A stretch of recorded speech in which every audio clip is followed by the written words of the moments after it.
Leukemia, acute myelogenous, abbreviated AML, also called acute myeloid leukemia or acute non-lymphocytic leukemia ANLL.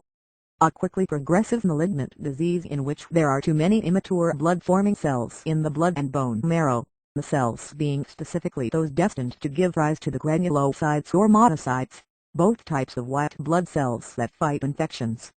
In AML, these blasts do not mature and so become too numerous. AML can occur in adults or children. The early signs of AML may be similar to the flu or other common diseases with fever, weakness and fatigue, loss of weight and appetite, and aches and pains in the bones or joints. Other signs of AML may include tiny red spots in the skin, easy bruising and bleeding, frequent minor infections, and poor healing of minor cuts. First, blood tests are done to count the number of each of the different kinds of blood cells and see whether they are within normal ranges.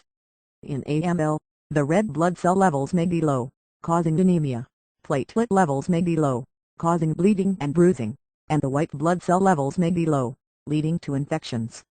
A bone marrow biopsy or a bone marrow aspiration may be done if the results of the blood tests are abnormal. During a bone marrow biopsy, the hollowed needle is inserted into the hip bone to remove a small amount of the marrow and bone for examination under a microscope.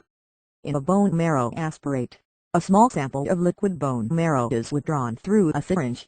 The lumbar puncture, or spinal tap, may be done to see if the disease has spread into the cerebrospinal fluid, which surrounds the central nervous system CNS, the brain and spinal cord.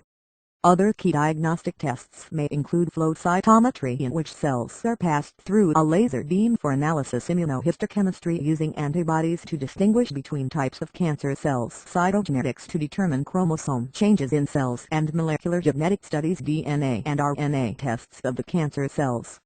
The primary treatment of AML is chemotherapy. Radiation therapy is less common. It may be used in certain cases.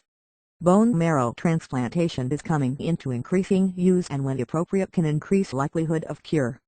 There are two phases of treatment for AML. The first phase is called induction therapy. The purpose of induction therapy is to kill as many of the leukemia cells as possible and induce a remission, the state in which there is no visible evidence of disease and blood counts are normal. Patients may receive a combination of drugs during this phase, including daunorubicin, irubicin, or mitoxantrone plus cytarabine and etoposide. Once in remission with no signs of leukemia, patients enter a second phase of treatment.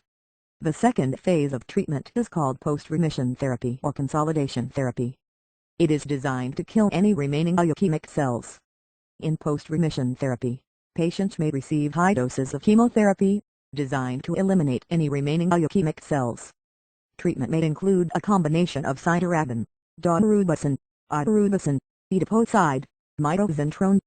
There are a number of different subtypes of AML. AML is classified using the system called the French-American-British FAB system. In this system, the subtypes of AML are grouped according to the particular cell line in which the disease developed. There are 8 distinct types of AML, designated M0 through M7. Types M2 myeloblastic leukemia with maturation and M4 myelomonocytic leukemia each account for 25% of AML. M1 myeloblastic leukemia, with few or no mature cells, accounts for 15%. M3 promyelocytic leukemia and M5 monocytic leukemia each account for 10% of cases. The other subtypes are rarely seen. AML is also classified according to the chromosomal abnormalities in the malignant cells. The treatment of the subtype of AML called acute promyelocytic leukemia (APL) differs from that for other forms.